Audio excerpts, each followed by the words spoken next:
नमस्कार मित्रांनो, माझं नाव आहे BL जोशी।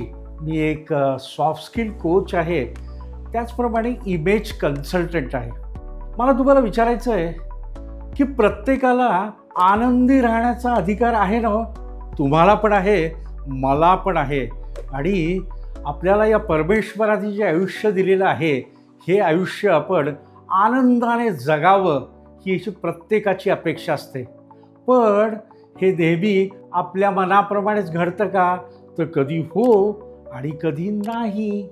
पण हे होच होण्याकरता, हे आनंदी आयुष्य जगण्याकरता आपल्याला काही गोष्टी सोडून द्यायला पाहिजे। तो लेट गो ज्याला म्हणतो ना, या गोष्टी जर आपण सोडून दिल्या ना, तर आपण खऱ्या अर्थाने आनंदी आयुष्य जगूया। आणि आजच्या या व्हिडिओमध्ये आपण कुठल्या गोष्टी सोडून दिल्यानंतर आपण खऱ्या अर्थाने आनंदी आयुष्य जगू याचा आपण विचार करत आहोत। आपण इथं लेट गो असं म्हणतोय, पण लेट गो म्हणायला किती सोपं असतं, पण प्रत्यक्ष ते अतिशय अवघड असतं। कारण आपल्याला समाजामध्ये वावरताना अनेक प्रकारचे ताण तणाव, स्ट्रेस, डिप्रेशन, काही लोकांच्या बद्दल आपल्यावर जो झालेला अन्याय आहे, अनादर आहे, या सगळ्या गोष्टी आपल्या मनावर परिणाम करत असतात। आणि आपण किती ठरवलं तरी काही गोष्टी आपल्या मनात राहतातच। कारण आपण जो व्यवसाय करतो, आपण ज्या लोकांच्या संपर्कात असतो, ह्यांचा आपल्यावर प्रभाव पडतच असतो आणि काही प्रमाणात नकारात्मकता ही निश्चितपणे येऊ शकते।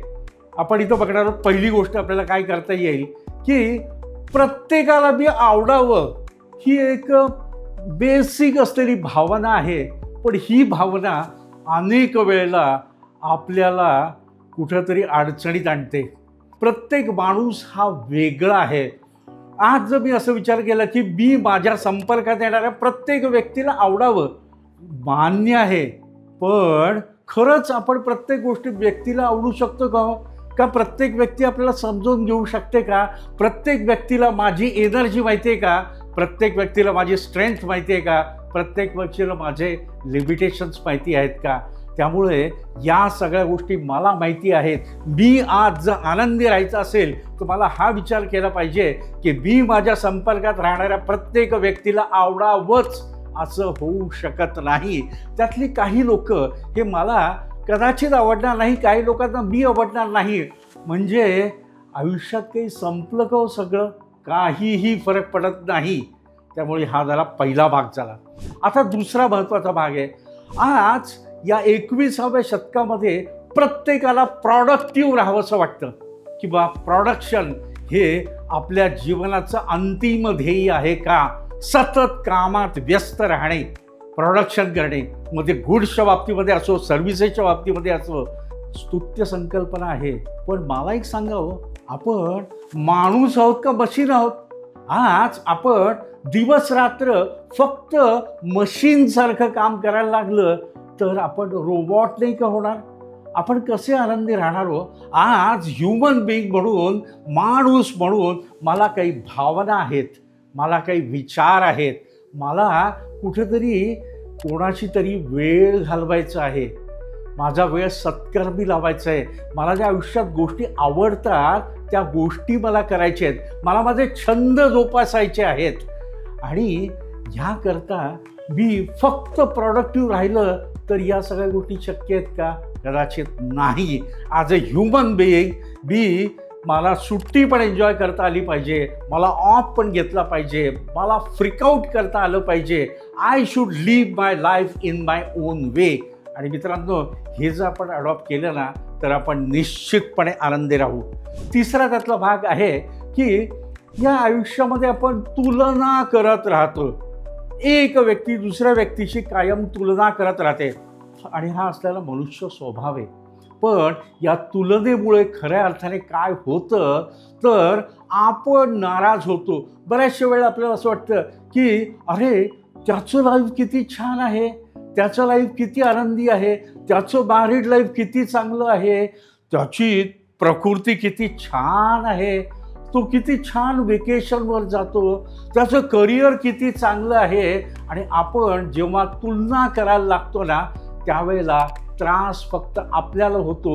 आपण पाहत असलेल्या सगळ्या गोष्टी या वरवरच्या असतात. सखोल जर आपण जाऊन पाहिलं तर त्याच्या आणि आपल्या आयुष्यामध्ये फारसा फरक असतो असं नाही. त्यामुळे मित्रांनो, आपल्याला जर खऱ्या अर्थाने आनंदी राहायचं असेल ना तर मी कधीही कोणाची तुलना करणार नाही. आणखीन एक महत्त्वाची गोष्ट, फार महत्त्वाची गोष्ट मित्रांनो, लक्षात ठेवा ही की भूतकाळात काही गोष्टी आपल्या बाबतीत घडलेल्या असतात आणि त्या चांगल्याच असतात असं नाही. We carry a baggage and baggage of the past. मित्रांनो, आज मागच्या माझ्या भूतकाळात काय घडलंय ह्याच्यावर माझा भविष्यकाळ अवलंबून नाही. Whatsoever has happened in the past that is lost. I should not carry that baggage with मी.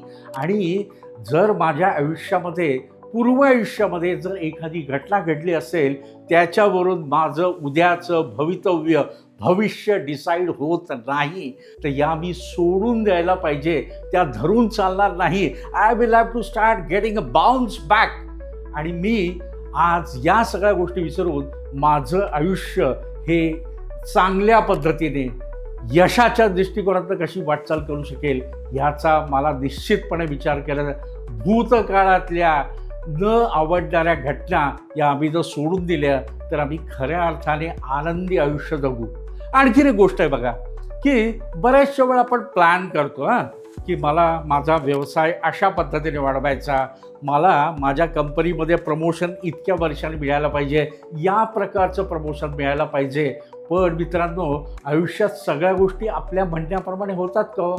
तर नाही. अनेक वेळा अनेक गोष्टी आपल्या प्लॅनप्रमाणे होत नाहीत. It's okay. आज जर प्रत्येक गोष्ट माझ्या प्लॅनप्रमाणे झाली असती तर मी किती आनंदी असतो, किती सुखी असतो. विचार करायला खूप छान आहे. पण मित्रांनो, तुम्ही विचार करा, आपल्या हातामध्ये आपण पाणी ठेवलेलं आहे आणि हे पाणी आपण किती वेळ धरू शकतो हो? आज हे जसं पाणी आपण त्या जास्त वेळ धरू शकत नाही ना, त्याच पद्धतीने आपलं आयुष्य आहे. प्रत्येक वेळेला आपण प्लॅन केलेली गोष्ट घडेलच असं नाही, पण जर त्या प्लॅनच्या शिवाय काही गोष्ट घडली तर ती ॲक्सेप्ट करायची आपली मानसिक तयारी असायला पाहिजे. आणि मित्रांनो, life gives us the surprises and at times this surprises are beautiful. So doesn't care about the planning or which is not happening as per the planning. आपल्याला टॉक्सिक पॉझिटिव्हिटी, प्रत्येक गोष्ट ही माझ्या आयुष्यामध्ये सकारात्मक आणि सकारात्मक व्हायला पाहिजे. पण खरंच शक्य आहे का होते? प्रत्येक गोष्ट ही सकारात्मक घडणं हे फक्त आपल्या हातातच नसतं. अनेक गोष्टी नकारात्मक पण घडू शकतात आणि म्हणून आपण दुःखी होणं हे काही योग्य नव्हे. आज जर मला आनंदी व्हायचं असेल तर मला फक्त सकारात्मक गोष्टींचाच मला पाठपुरावा करणं किंवा रिझल्ट मिळणं हे कदाचित योग्य ठरणार नाही. आज माझ्या आयुष्यामध्ये अनेक प्रकारच्या गोष्टी घडणार आहेत. या गोष्टी मी ॲक्सेप्ट करणं हा आनंदी राहण्याचा एक सगळ्यात छान असलेला मार्ग आहे. अनेक वेळा आपल्या बाबतीत असं होऊ शकतं की काही लोक ही आपल्याला भेटल्यानंतर आपल्याला खच्चीच करायचा प्रयत्न करतात, आपल्याला कमीत लेखायचा प्रयत्न करतात. आज तुमच्यामध्ये सगळी गोष्ट व्यवस्थित आहे नाही असंच तुम्हाला दाखवण्याचा प्रयत्न करतात. लोक ही लोक येतो, यांचा आपण किती विचार करायचा. आज इथं हा विचार करायची आवश्यकता आहे की माझे खऱ्या अर्थाने मित्र कोण आहेत, माझ्या खऱ्या अर्थाने माझे शुभचिंतक कोण आहेत. कोणाला असं वाटतं की माझा उत्कर्ष व्हावा, आणि जर कोणी मला कायम टोकत असेल, जर कायम कोणी मला कमीपणाची भावना निर्माण करत असेल, तर अशा प्रकारचे मित्र असतील, नातेवाईक असतील, आपल्या जवळची काही माणसं असतील, कदाचित ऑफिसमधली असतील, या माणसांपासून दूर राहणं हेच त्याच्यावरचं अतिशय महत्त्वाचं असायला हवं. स्वतःवर विश्वास ठेवा. आज कोण काय म्हणतं, कोण कमी आपल्याला लेखायचा प्रयत्न करताय ना, याच्यावर अजिबात दुर्लक्ष करा. आणि आज आपण या दृष्टिकोनातून विचार करूया. मला प्रत्येक वेळा असं वाटतं की मी जे काम करेल ते काम योग्यच असायला पाहिजे. It has to be right and it has to be perfect and I have to the winner. मित्रांनो असं आपल्या आयुष्यात घडतंच असं नाही. त्यामुळे प्रत्येक वेळेला मी जिंकणार असं होत नाही. अहो, हारण्यामध्ये पण सुद्धा आनंद असतो आणि हा आनंदसुद्धा आपण करावा. आज प्रत्येक गोष्ट मला परफेक्टच पाहिजे, माझ्याच मताप्रमाणे व्हायला पाहिजे, मीच जिंकायला पाहिजे, मीच वरचढ असायला पाहिजे, ही भावना जेव्हा माझ्या मनामध्ये येईल ना, त्यावेळेला it will not lead to a happy and satisfied life. त्यामुळे मला हाही विचार करायची आवश्यकता आहे. कित्येक वेळेला मित्रांनो आणखीन एक गोष्ट बघा की आपला इनर व्हॉइस जो असतो ना, हा इनर व्हॉइस आपल्याला कधी कधी सांगत असतो, अरे मी काय हँडसम नाही आहे, मी काय स्मार्ट नाही आहे, मी काय इंटेलिजंट नाही आहे, मी काय एकदम परफेक्ट नाही आहे. असं कधी कधी आपलंच इनर कॉन्शियस आपल्याला सांगायला लागतं. मित्रांनो, या बाबतीत मी तुम्हाला सांगायला म्हणेल की कधी कधी तुमच्या इनर कॉन्शियसकडे दुर्लक्ष करायला सुरुवात करा आणि त्याला सांगा की तू जे काय म्हणतोय ते मी नाही आहे. I am a different person, I am a 100% successful person, I know my strength and I can be successful. हाही एक मंत्र आपण आपल्या स्वतःशी निश्चितपणे जपायला पाहिजे. आणि मित्रांनो, एक शेवटची गोष्ट तुम्हाला सांगणं आवश्यक होतं.